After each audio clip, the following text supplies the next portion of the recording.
What's up, people? Welcome to the GSC podcast. I'm one of your hosts, Lauchi. Joined this week, as always, by Janny. Hello. And Jamie C. Hello. Unfortunately, Johnny couldn't make it today. He will be missed, bless him. But that's fine. We don't need him to have a good time. No, this is why your as always doesn't make any bloody sense either.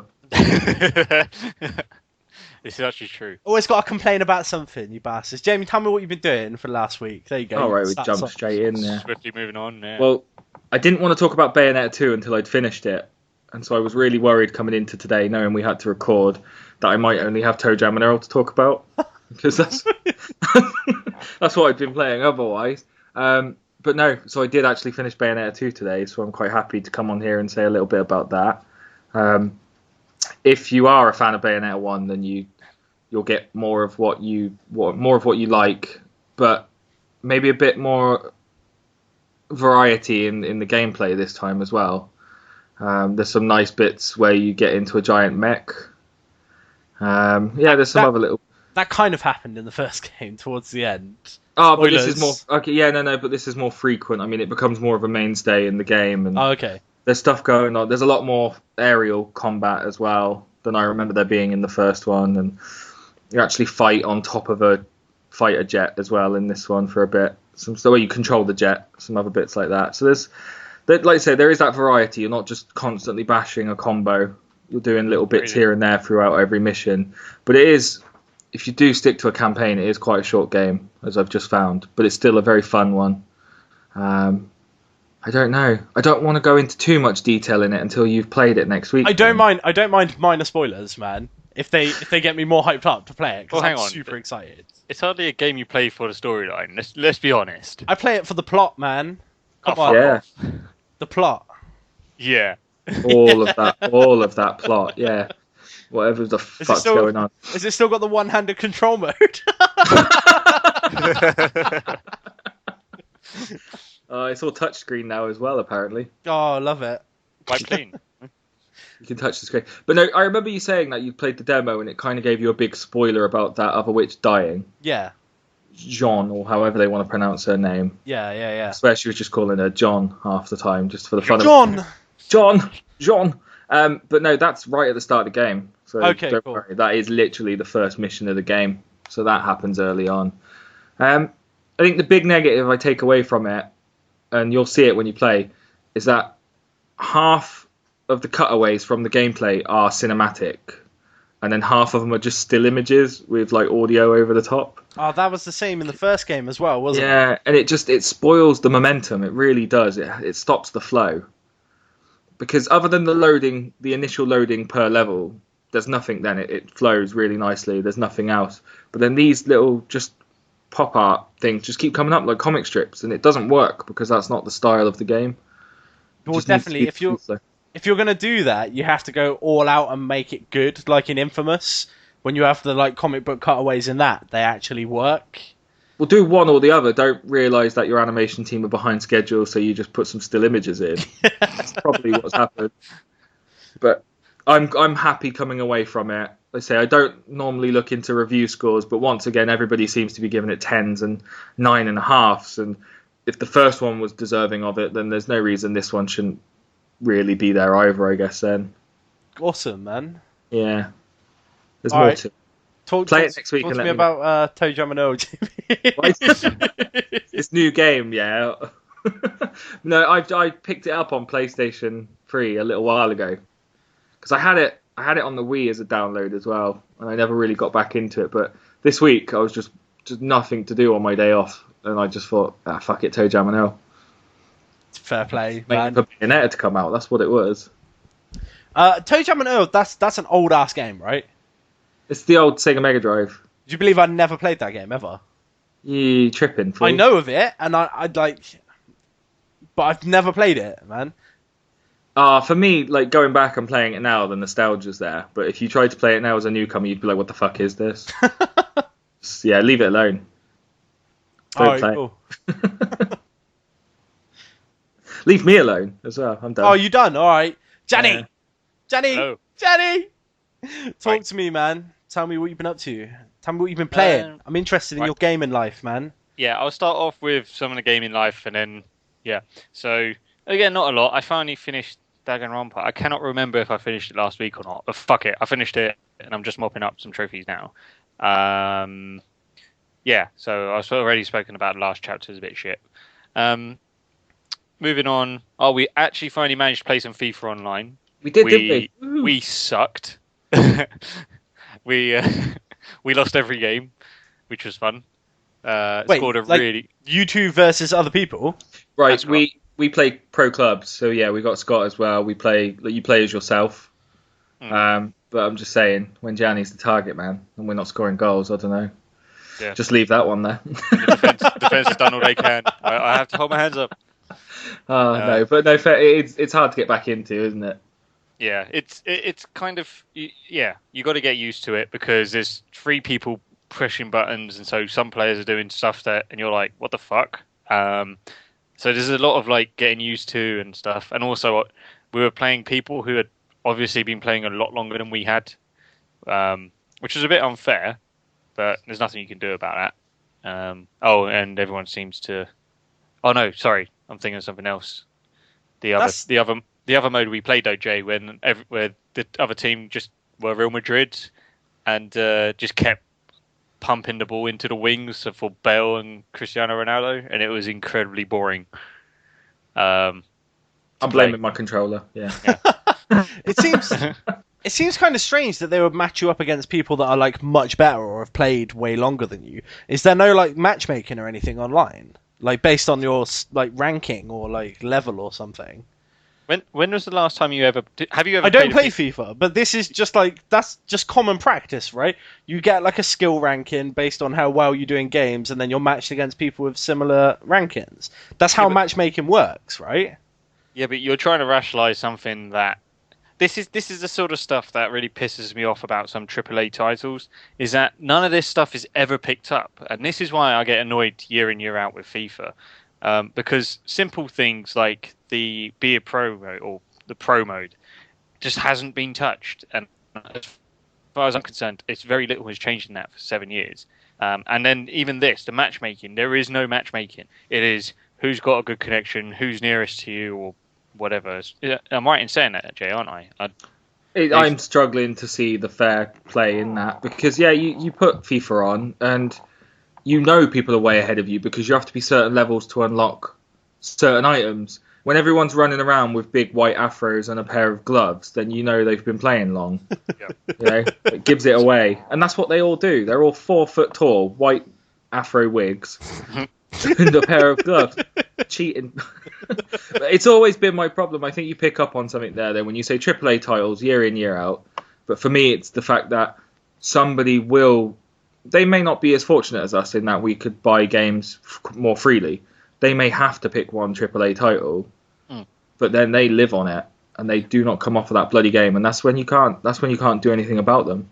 But this is my problem with a review. It's not a fair review. You cannot tell me that these scores are fair when you've got other games that would say, there's no I don't know. I haven't played Destiny, so I'm really like shooting in at the hip here, but. Does Destiny have a matchmaking aspect to it? Yeah, in its multiplayer it does. Right. If it didn't have it, how Wait, great no, I guess it doesn't, man. I thought it leveled everyone out, didn't it? Yeah, multiplayer is kind of like a separate entity, man. Your skills and abilities from your armor and weapons that you have in the single player, they all get normalized when you go online, so everyone has the same level of gear and like the exact same stats. So there's not really a match. Basically, it comes down to skill, man. If people have been playing longer, they're still going to mess you up. True that. All right, well, that's fair enough then. But what I was trying to make a comparison of, if something like, say it didn't have the normalization, and then you just ended up being in a match or in a game with people who are totally overpowered, it doesn't make it a fair fight. And it's not as if it's hard for them to implement. You've got the level system on FIFA, so they can see at least how much time you've spent on it. Yeah. So it's very simple to do, and it's just something that's always been neglected because, and if anything, this is going to sound quite sweeping statement, but what's the card game system they've got on it called? Ultimate Team? Ultimate Team.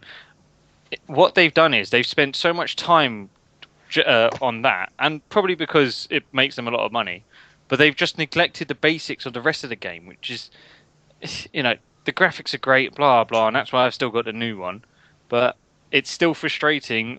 I mean, even now, my pro is one of the best in the team almost, and I'm still getting taken off guaranteed by 60 minutes or on 60 minutes.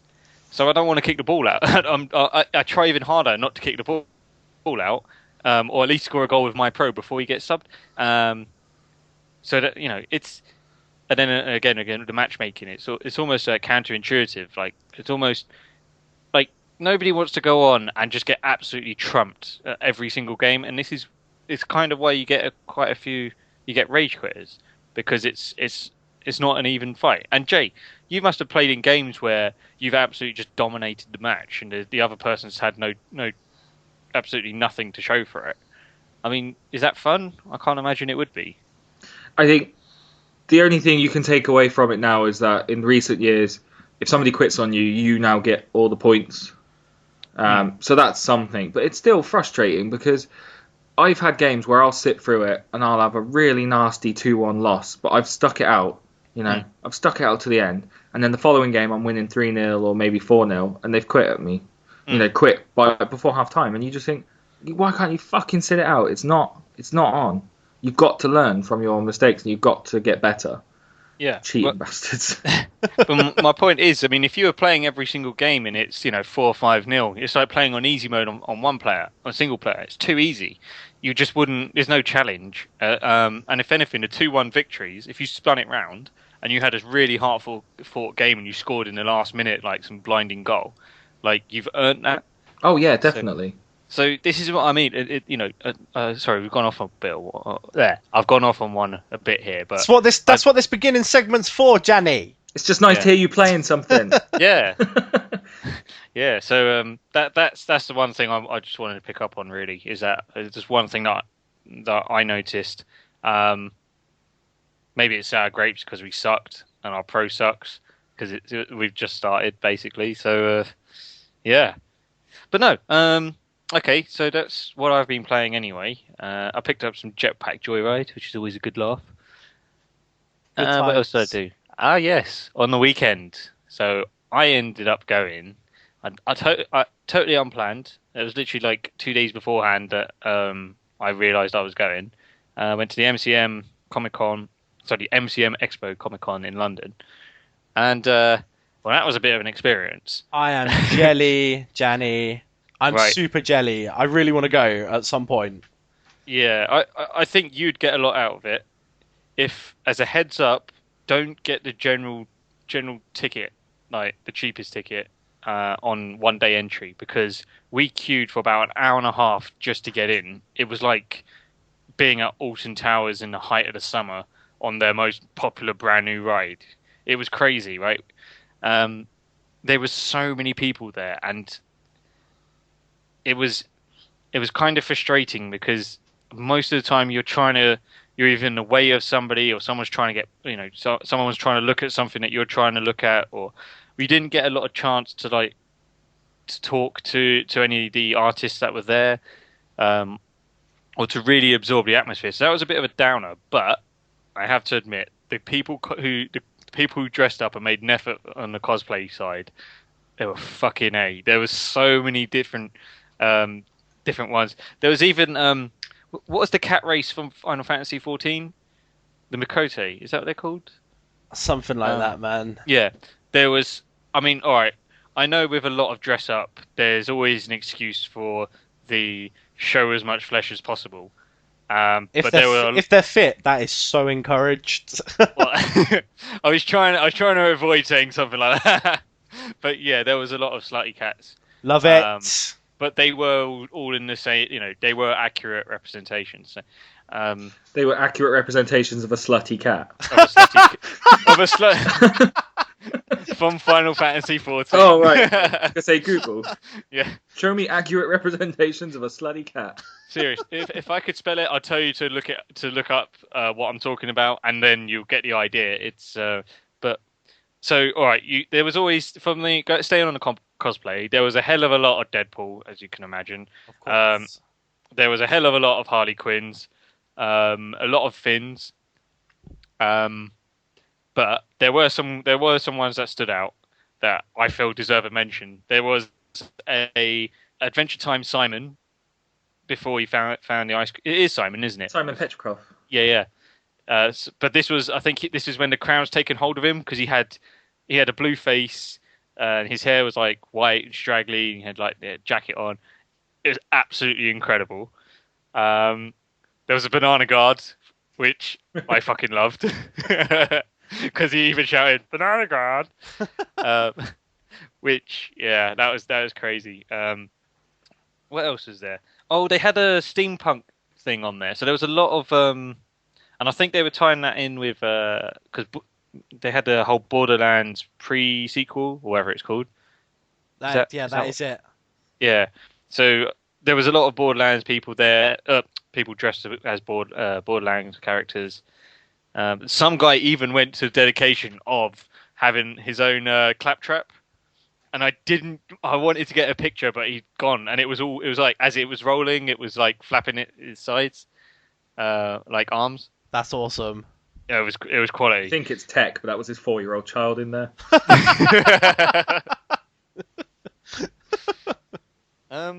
So yeah, no, it was really interesting. There was a little talk because they had a talk from some of the like developers of games and some of the comic artists, and Mike Bithell, creator of Thomas Was Alone, was there. So it was quite refreshing. It was like listening to him talk. It was like he was just talking about an idea he had, and he wanted to use I can't remember the guy's name, but he's like, "Oh, we want to do this, and it would be great if we had like this guy's name who has this YouTube channel." And he said it was just he was just talking generally in a pub. He goes, "If we had someone like that, that'd be great." And he said his mate turned around and goes, "Oh, I got his number if you want it." And so they actually got the guy that he wanted to emulate involved in the new game he's making. So yeah, but it was really interesting just to see because he was showcasing this new game. I didn't get to see a lot of it because by the time I turned up, he was. Was it his new game? Volume, I believe, or whatever. Yeah, I think that's what it was called. It was like Metal Gear Simulator thing, isn't it? Yeah. So it looked. I only saw very little bit of it, but it was quite cool what it looked like they were doing. So I'm quite intrigued with that. Especially, I thought ages ago there was a quote from him that said that he wasn't going to do video games after what happened to Thomas Was Alone because he didn't make much or anything out of it originally. Am I right in saying that? I've heard him interviewed before, and he said that he quit because he worked at a developer before. He was just like a coder at a developer, and he said that like after a while of, I think it was after Total Biscuit made a video on Thomas Was Alone or something. Like in the few months after that, like he made an entire year's worth of salary, from his previous job. So he decided to quit his previous job and go like just like as an indie dev or whatever. I don't know. So I don't think he's like fucking loaded, like rolling in it, but I don't think he's like poor or anything. No. I mean, Thomas Was Alone wasn't exactly the most labor intensive, and I think he said it took about 2-3 years to develop. And there was like 2 or maybe 3 of them. But yeah, no, I think you guys would get a lot out of it because there was so many stalls. And I would love to be able to say a little bit more about different things. There's a lot of stools. Sorry. Yeah, sorry. Stalls, yeah. Stall. Yeah. Carry on. Sorry. Yeah. So it was pretty cool. I did enjoy it. And as if they had a little bit more space, it would have been a little bit more. They've had a bit more freedom to move around, but it was very popular. The Cyanide and Happiness guys were there, for example, and I really just wanted to just have a little chat, but the queue was ridiculous. So yeah. See the Power Rangers. Yeah, I saw the Power Rangers. Well, wait, what Power Rangers? Original lineup minus Pink Ranger. Well, to be fair, at first I thought they were just guys dressed just people, the normal people just dressed up as Power Rangers, but they were there on the actual stand. Did you just say? Did you say original lineup minus Pink Ranger? Yeah. Didn't the Yellow Ranger die? I'm just saying. That's like. Did she? I think so. Yeah, that's not funny though. God rest her soul. Oh, I thought you meant the actual Power Ranger, not the actress. No, the actress. I'm pretty sure shit! she died. Did she? Yeah. Maybe it was the Pink Ranger there then. I don't know. There were some of them there. Yeah. Yeah, I wasn't really paying much attention. I'm not a Power Rangers fan. I'm not going to lie, but there was enough there to. But yeah, awesome. I'm surprised that you guys should. We should consider it next year actually, because it was the day ticket was £15. I don't know if the entrance pass is any different, but oh, that was it. Oh, on the way out as I was leaving. Funny enough, because especially as I've just finished the game, like I saw all the characters from Danganronpa 2, like just sitting outside, and from where I was standing, they were very accurate representations. So I have to admit, I mean, I know cosplay's grown a lot over the years, like really, like just sort of ramped up. But it's the dedication a lot of these people go through is just incredible. And I think scary place to be, Jenny. Yeah. Jenny's contemplating it, man. Well, no. I cosplay as FIFA, Jenny. The only. Well, I just get a Spain shirt with Fabregas on the back. There you go. Well, it is funny because we are running up to Halloween. And I have been toying with the idea of going as Manny Canavera. I can't even pronounce his name. Manny from Grim Fandango, because it's quite easy to do, but I haven't been able to get around to it. Do Jenny. Do it. Plus, I missed the bloody Comic-Con, so I'll have to do it next year. I'd need one of you guys, really, to help me out, because you guys are like, I can't draw for shit. So, yeah. If you want to do it, Jenny, if you want to do it, we'll make it happen. Me and Jay will personally make your fucking Manny from Grim Fandango costume happen. Because it's literally just a head and hands, I think. There's not much else really to it. I just need to provide a suit. It's just cards, really. All right, that's happening. Next Comic-Con, yeah, look for Grim Fanjani to be there, man. He's sick. Grim Fanjani. Yeah, that would be cool. And plus the game's coming out, so even better. It was a perfect reason to go as him. Anyway, I've rabbited on enough. But yeah, that's what I've been up to. I don't even know what to say now. I can't really follow that epic story. All I've been doing for like the last week is slowly trying to conquer Japan in Samurai Warriors 4, man. And I'm loving that game. I don't know what it is, right? There's always a gap between me playing a Warriors game, right? So, like, I won't play them for a few years, and then I'll come back to one of them, and I'll remember how much I love them. And, like, it doesn't click in my head, like, the hatred that they get from, like, vast amounts of the gaming community. All you do is like just mash the same button over and over again, right? I fucking love that. Like that, like for like that. How do I say this? It's a great way of venting. Just going out onto a battlefield and kicking the shit out of like 1,500 people. Yeah, but hang on. You're the sort of person that plays Smash Brothers, chooses Pikachu, and just uses the Thundershock for the whole thing. That is what I do when I play Smash Bros. Jenny.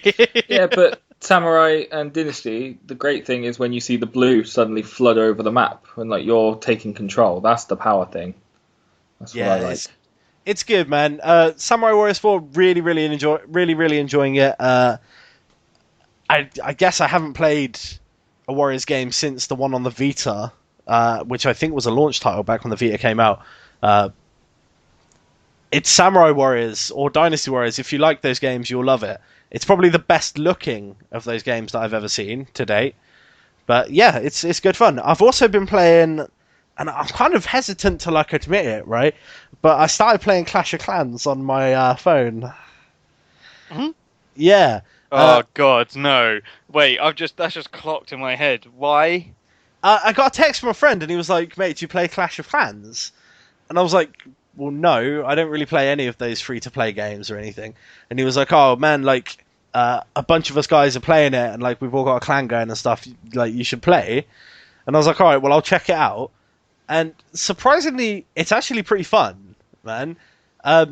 Now, don't take that as an endorsement, right? Because it's still got all of the free to play bollocks that I hate in it. Like when you're building up your base and stuff, if you don't have the resource to make things build instantly, then eventually they'll be like, oh, like this building will build in like 4 hours, or you can like use their resource, which I think they just call treasure, like to make it build instantly. But eventually you're gonna have to start buying that resource, you know? Like that's how they get you. But other than that, the actual game itself is really solid. It's a really nice little like base building strategy game, base defense, and then like attacking other people's bases and stuff.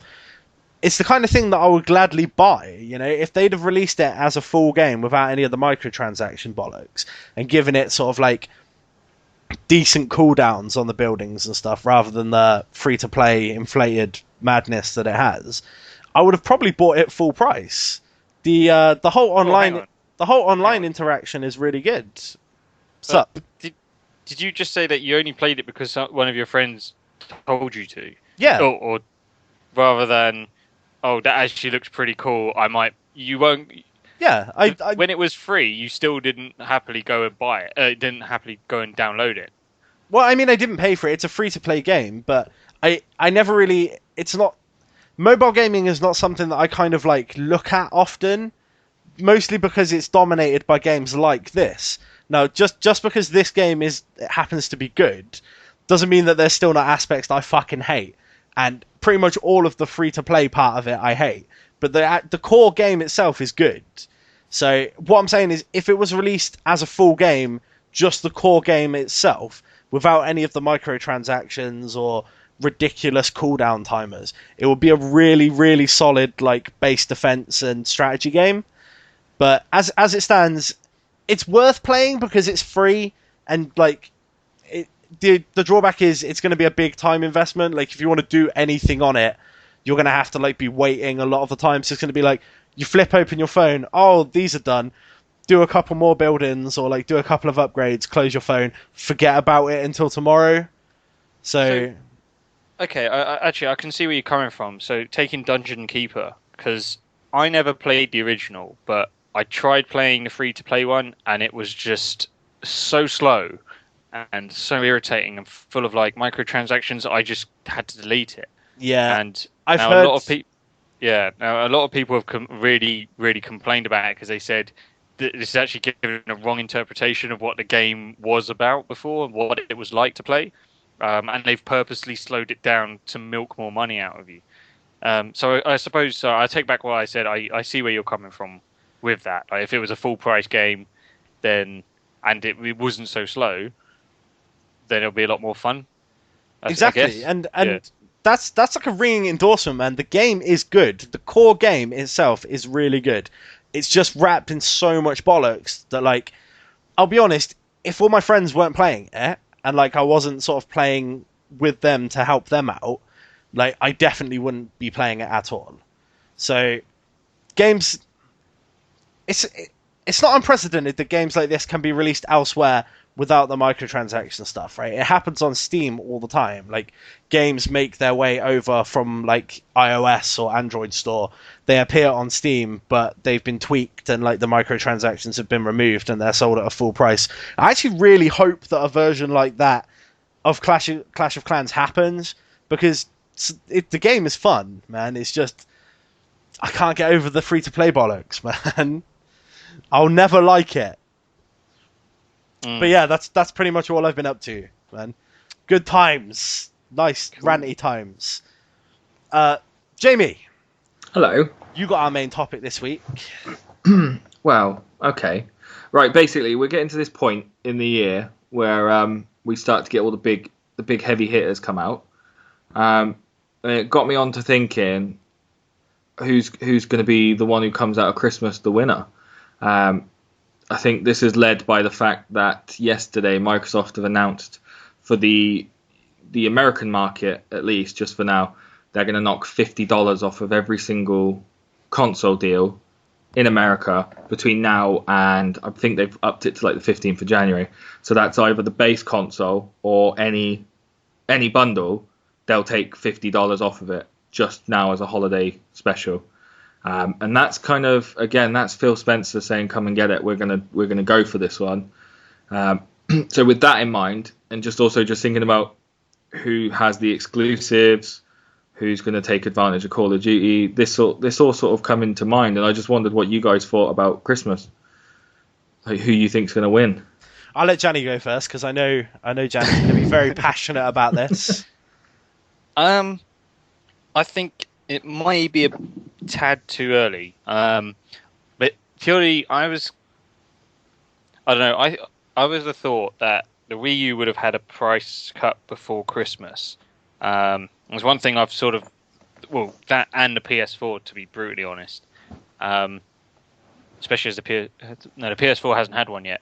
So it's aggressive marketing strategy from Xbox, from Microsoft. Sorry, it's the second price cut they've had now. Well, yeah, it was originally $500. Then they dropped the Kinect and went to $400, and now you're looking at $350 with a game, I think, in the American market. Yeah. So, yeah, at the moment, price-wise, it's a very attractive proposition. I still think the exclusives, to me anyway, on the PS4 over the long term are there. It's difficult to say this Christmas. If it was like, if they reset the clock, say the 1st of November, and did sales figures from then on, I would be very intrigued to see what it is come the new year. Especially with Black Friday coming up soon. Is it Black Monday? Sorry, not Black Friday. No, it's Black Friday. Black Friday, Cyber Monday. It is Black Friday. Sorry, yeah. So with that coming up, and then sales in January, I reckon it's going to be a very. I think this is only the start of things to come, and I think we could end up seeing some really. I reckon Sony will probably end up following suit as well, and they're just going to go head to head. That's my thing. But yeah, it's too close to call for me. Although, all right, if I had to make a choice, I'd say Sony, but you'd just say that's the fanboy in me. What about you, Ben? Right, I think Microsoft won it. Microsoft really, really want to do well this Christmas, hence the $50 price cut on all of their bundles in North America. And I think they've got a good chance of pulling out ahead over the Christmas period, or I don't want to say winning the Christmas period, but I mean that's essentially what it's going to be, right?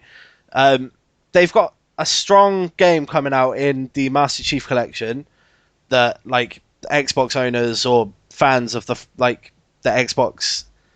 What the fuck? I can't speak tonight. Basically, Xbox fans, that's one of their long-standing franchises. They're going to buy that game, right? It's a baby, isn't it, for them? Yeah, Call of Duty historically does better on Xbox, and that's coming out soon. I don't see what PlayStation has going forwards that can compete with it over Christmas. Hang on, I've just noticed something. There was something quite key. You said it's only an American market that they've taken off the 50. It's currently, $50 cut. Just for the US, yeah. For the US. Yeah, sorry.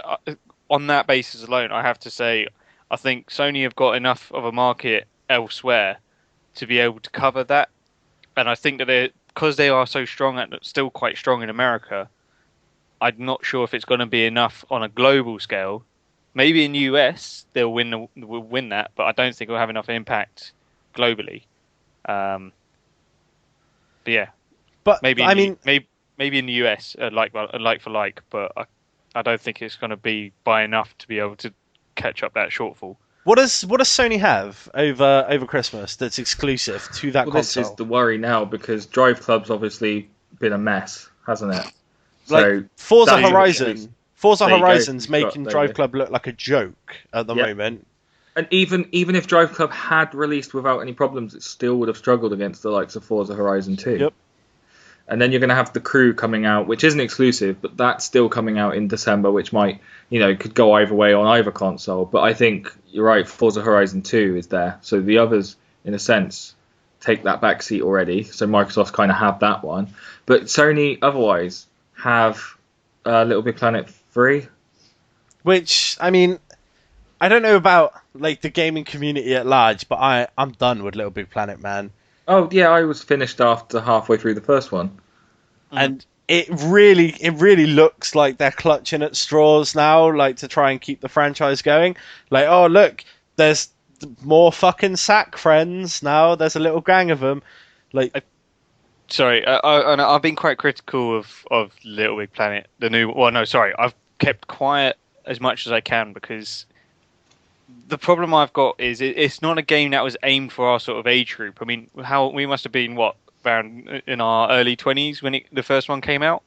So I think if you were say 8 years old when that first one came out, you probably would be still quite excited for this one.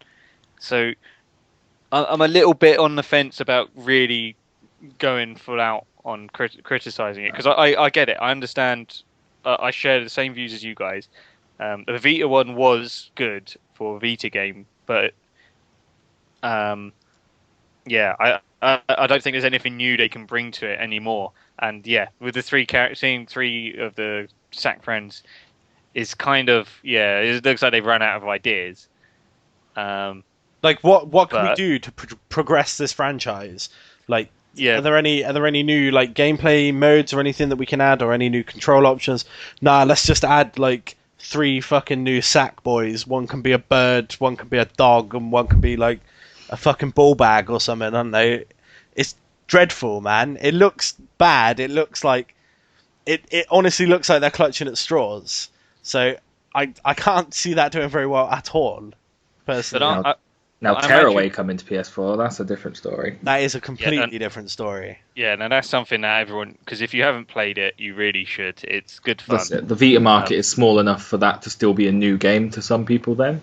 Yeah. Like, I didn't play it on Vita, but I'm very happy to hear it's coming to PS4. So. Yeah, I bought that day one, and I don't regret it. And yeah, it's a great game. It wasn't very long, but it didn't really need to be. But I suppose then you got to look at those 2 games plus games like Octodad as well, which is how long that hasn't been out very long, has it? Octodad. It's been like a year and a half or something. Yeah, in the general market, but on PS4 release, not. I mean, the last 4 months. Yeah. But yeah, it's been out a long time before that. So you can see with those 3, you can already tell they're aiming for another demographic, and they're 3 games that are very very aimed towards the younger market and the families that are catering for that. So I suppose the Xbox One and the PS4, are they like the same price now in the US, or is the Xbox One actually cheaper? The Xbox One's now? $50 cheaper, man. $50 cheaper. PlayStation's still $400. Yeah. Okay. So so it's still got the price on its side, which really does help. I think it helped the PS4 anyway. But yeah, I suppose they are going for a different market. So it'd be interesting to see what happens really, because they are. I think they're lining up differently. Well, I mean, if I look at it now, if I had to wipe the slate clean, and let's not forget Nintendo then. Like, let's look at what's out now before the end of the year. Nintendo have just had Bayonetta. That's a big enough title. If people do go buy reviews, they might be quite interested.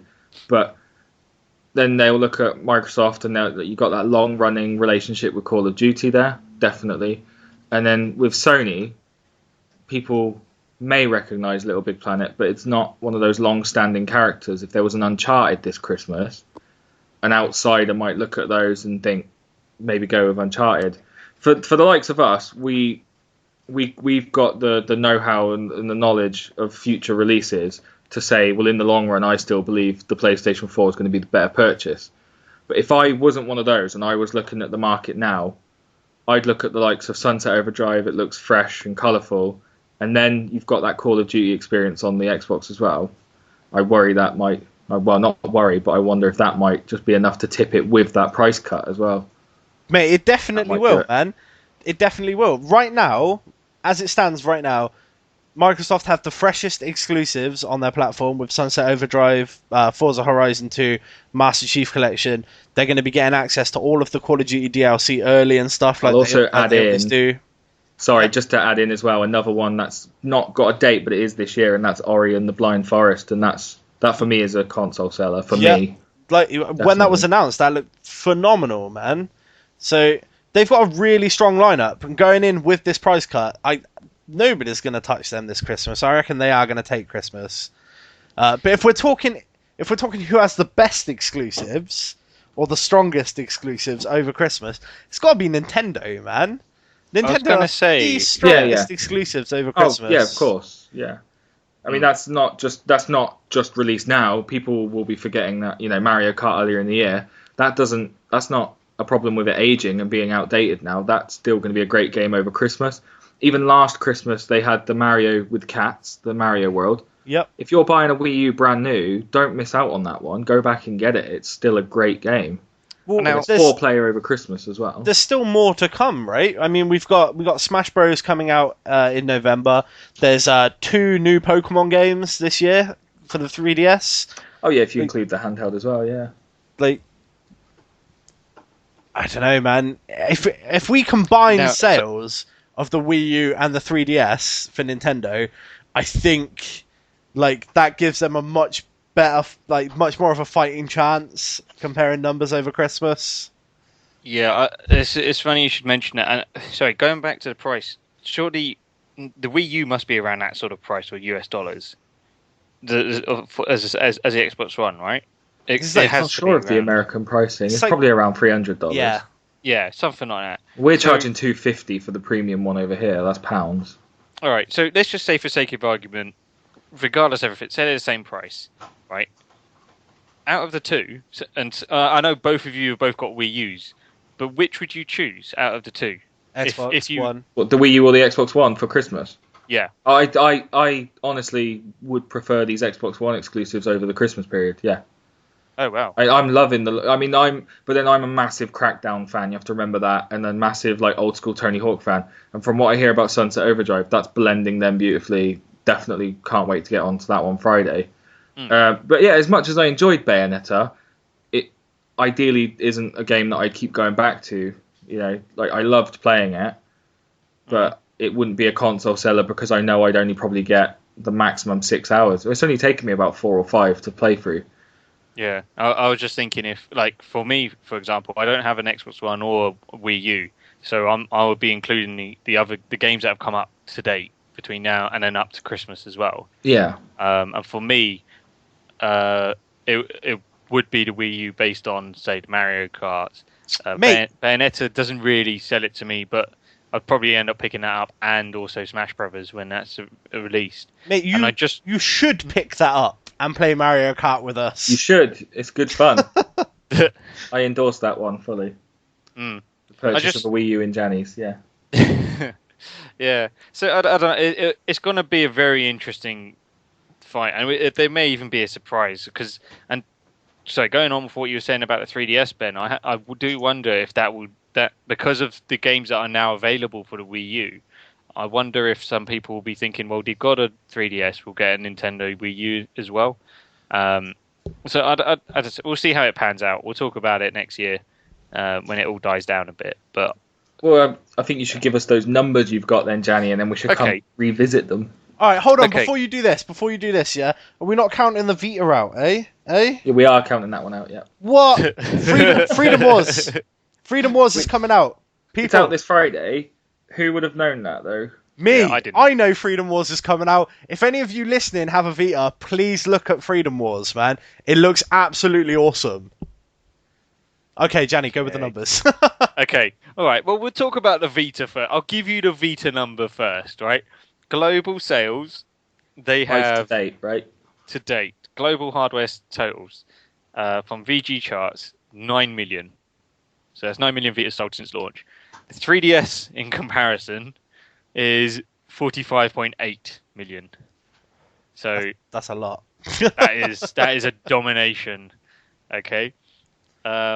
Staying with Nintendo, Wii U, 7.4 million. Xbox One, 6.1 million. And PS4 is 12.3 million.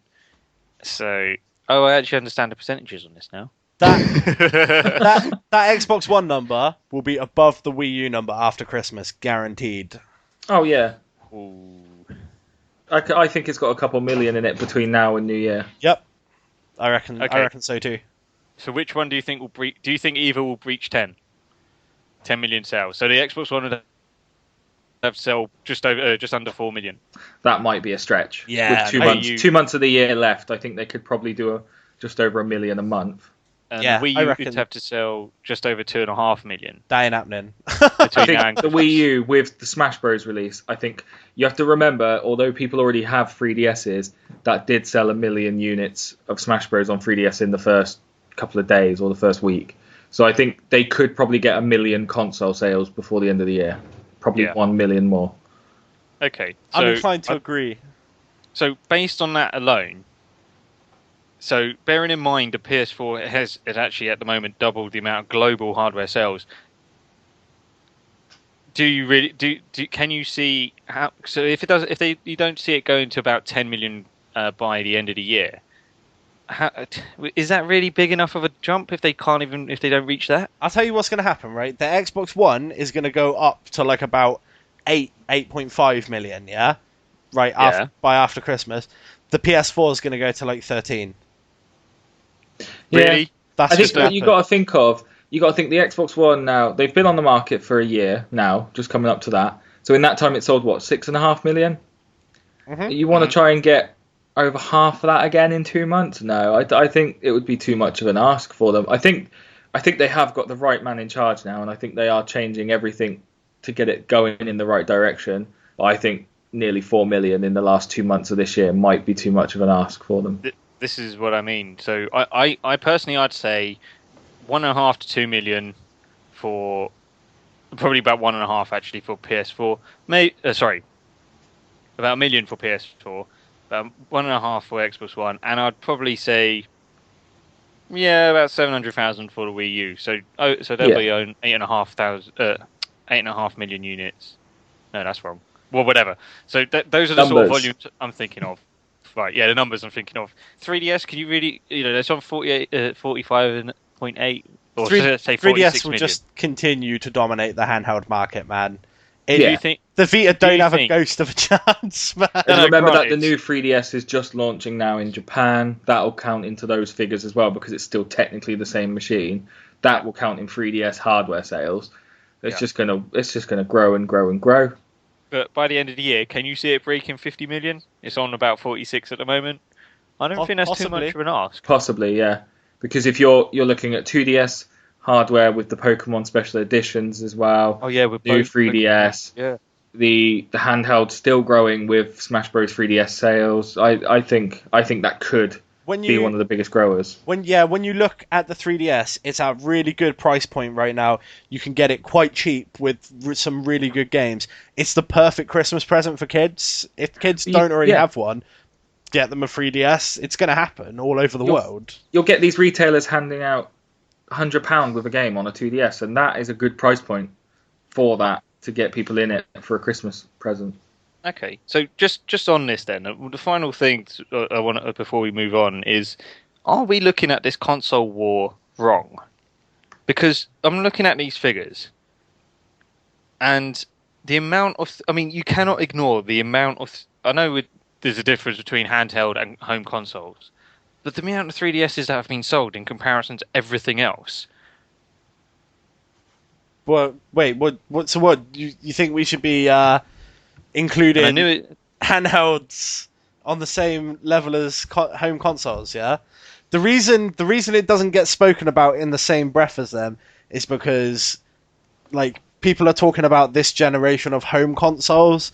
Like, there's never been any doubt that the 3DS is killing it in terms of global sales.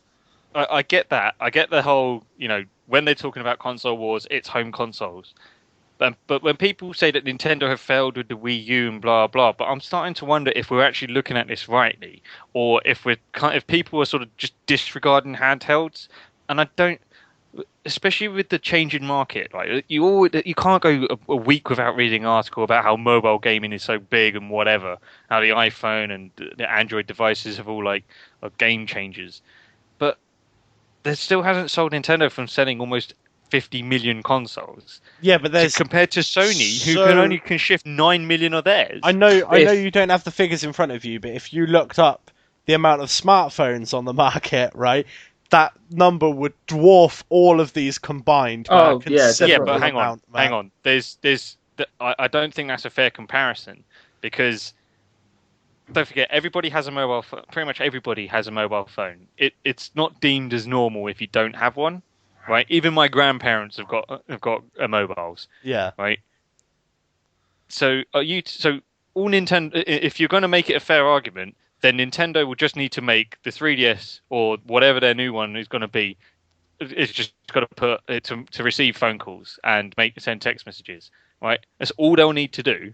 Why the fuck And would then- you and do then- that? Why would they do? They could like if you were gonna do that, they might as well just put Mario on iPhone or on iOS and print no. money, man. That way you don't have to compete with the already established brands and fail, because you would fail if you try competing with the phone brands that are out there right now. But by putting it out on like iOS store and Android store, it's just like a license to print money for them, man. All right, here's the thing. Okay, how big the Vita screen is? Probably about the same sort of size as the new bigger The new 5 iPhone inch. 6 big one, or Yeah, Right. So that's what it's called. okay, now the I Chris know- O'Dowd one, not the Rich AOR Yeah. one. Okay, so the PS Vita is very slim, well, slimish for a gaming console anyway, and so it definitely it fits into a jean pocket. Oh, it's a bit uncomfortable because it's got the sticks. But if Very this slim for a brick. if this was Yeah. my point is, if you could use that easily as a phone, if it was as vertical. They tried to do it When it's before. ro- It was called an N gauge, and it failed horribly. Yeah, but the N-Gage was it was a poor gaming. It wasn't a gaming machine. It wasn't really a phone. It was just shit. But imagine a Vita, right? Say the thumbsticks. I don't know. You pushed them in, and they sort of stuck in, so they didn't stick out of the console. But a Vita with the whatever operating device Sony mobiles use, or just say for the sake of argument, use an Android operating device. But when you turn it, you press a button and you can turn it. You can use it as a games console that it is now, right? So you've got a dedicated gaming machine with the functionality of an Android device or iOS device or whatever, right? That would sell a hell of a lot of consoles. Put And that on the market next to the iPhone and the HTC and the Samsung Galaxy and stuff. Watch it die, man. No, I think you're wrong. If you could have a fully functioning Android, say we'll just say Android for now, Android device, operating software on a Vita, so you push a button and it's in mobile mode, and you have all the apps and stuff. You got access to the App Store and all that, and then you push a button. You can use it horizontally as the Vita that it is now, and you charge, say, I don't know. This is probably where it's going to fall down. Say you charge £700, right? I'd buy one, because I can't play games on my iPhone because the screen's too small and it's a touchscreen, right? You'll never get, as a gaming device, touchscreens are only so good, and that's why you're now getting peripherals that come out for them for both iPhones, for the Android devices and the iPhone, that you can have actual physical sticks and stuff.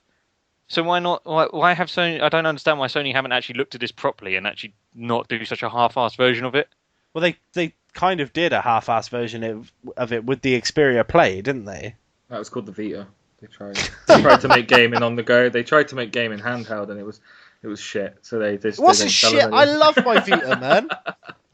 No, I think, Gianni, if anything, then you need to put your Cape business venture on hold and get into the market for a mobile phone and gaming. But no, I mean, we have spoken about it before, a long time ago, but I still stand by the idea that I just want my phone to be a phone, and I want my gaming consoles to be a gaming console. I think you lose too much. I don't think they could put in that phone element into the Vita without losing something from the Vita side of it. I think you'd have to give up something that it currently does to allow it to also be a phone. I just don't think they're there. I hear that argument so often, man. I just want my phone to be a phone, man. I couldn't do it anymore. I couldn't go back to a phone that was just a phone. My phone, if anything, yeah, is like a fucking Google station and fucking YouTube. That is it. That's what I do on my phone. I Google stuff to learn more things, and I fucking watch YouTube videos. I do that way more than I talk or text to people.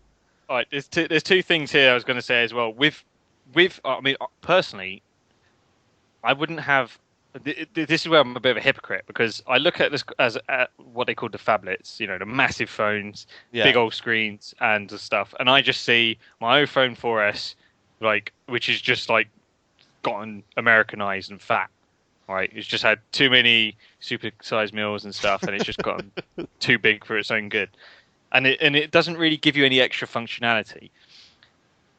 But having said that, they are selling, and the reason and the biggest thing about, without going into the whole mobile things and Apple and all that shit, but the fact that Apple have now catered for that market with the iPhone 6 Plus says everything it needs to, because that goes against everything they ever went for when they started creating the iPhone. So with that in mind, and also, sorry, just to go back on something we were talking about at the sales figures of the 3DS, I just had a look to see how many iPhones Apple sold as of 2013. They sold 33.8 million iPhones up to the end of last year, which isn't too far off how many handheld consoles, I know it's a year later, that Nintendo have sold now. So I think, I don't know, the sales figures aren't that far off, and yet one makes phone calls and does lots of other things, and one just plays games. So I don't see why why not try it properly. Have a proper gaming device. None of this N-Gage bollocks, which was basically the Game Gear's answer versus the Game Boy. None of this this N-Gage bollocks, and actually do a proper gaming phone with sticks. And personally, I'd buy it, because I wouldn't have. I tell you what, if there was one, I wouldn't have my iPhone now. If my Vita made phone calls, text messages, and I had an app store on there that I can use as a general mobile phone, and that's all I can say on that. I'll tell you what, Jenny, you go to change.org, set up the petition, and I'll sign it, man. Until then, Jamie, you got some flash news to blast us? No, we don't want any flash news. Look, we've got Gianni's Kickstarter project to get on with. I'm going to keep it short and sweet now, then, because I think we've nearly hit an hour, and I like to keep it around that mark. I think we need to. So let me just slowly talk and not get anywhere with it. Right. Anyway, if you like to stream on Twitch, they're now clamping down on the idea of people being topless or wearing provocative clothing, even. Damn it, Ben. So Ben, put your top back on. Gianni, stop wearing that sexy lingerie, because if you do that on Twitch now, then you're not going to be able to stream it, basically. It's a song. Let's see viewers drop, I guess. I don't know. People's channels might run a risk with that one now, because I'm sure there are people who just sit in a bikini, and you're not even allowed to do that now either. Well, that's the thing, right? Twitch probably want their highly viewed channels to be based on the quality of their content, whereas and you can make a living on Twitch via running adverts and stuff like that, much in the same way that people make a living on YouTube. And if I'm not being funny, but if your thing is you're quite fit, so you sit topless and game, or you sit in a bikini and game, and that's how you draw your viewership in, then fair enough. I'm not surprised that Twitch is cracking down on you. People, right? The effort it takes you to write twitch.tv into there to go watch people do this, it's about the same amount of effort to type in pornhub.com. What? Just one or the other, guys. Come on. Yeah, but one of them is more acceptable with your mum in the room than the other one. What? If you're that way inclined, you've got a topless girl playing World of Warcraft, and that's acceptable in front of your mum.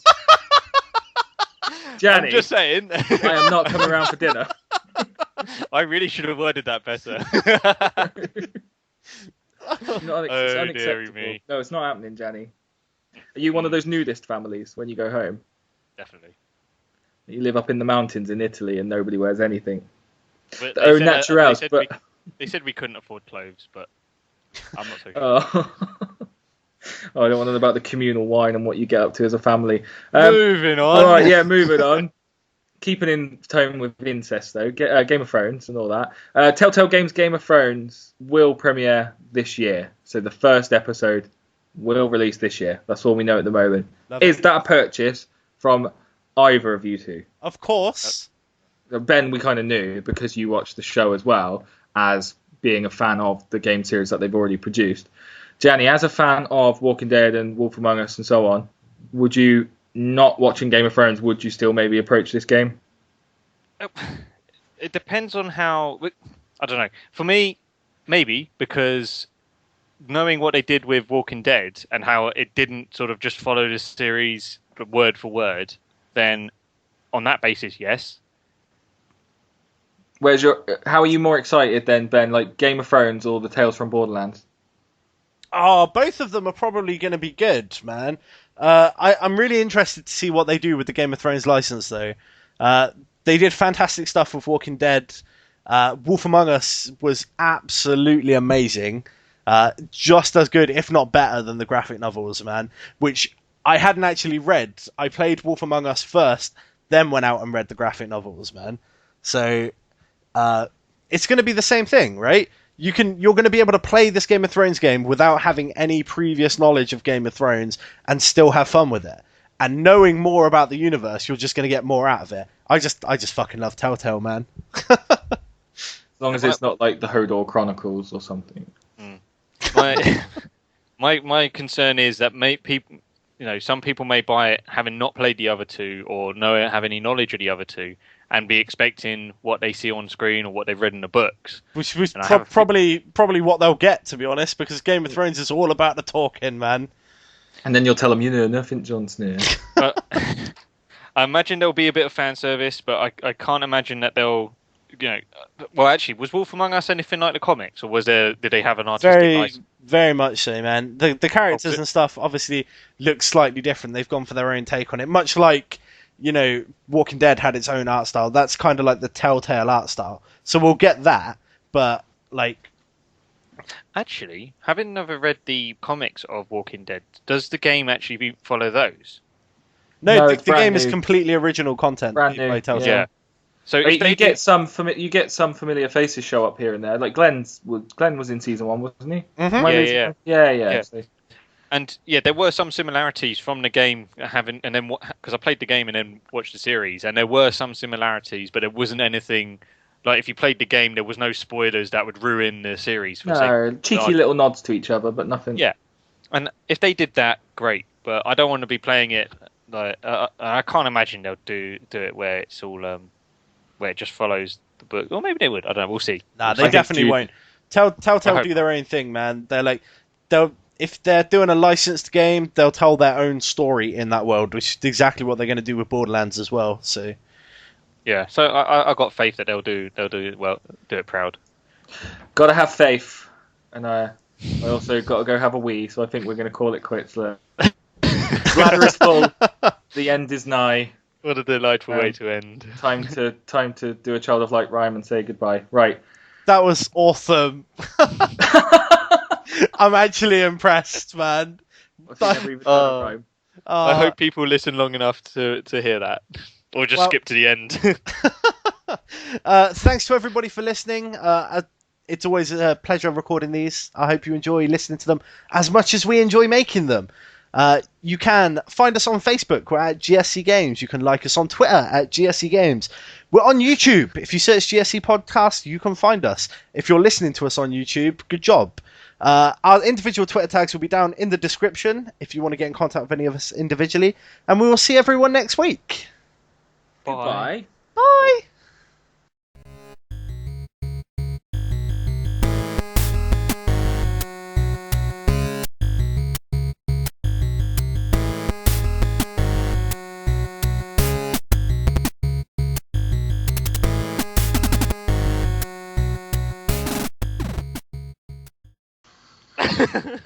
I like my women. I like my coffee with little or no pubic hair.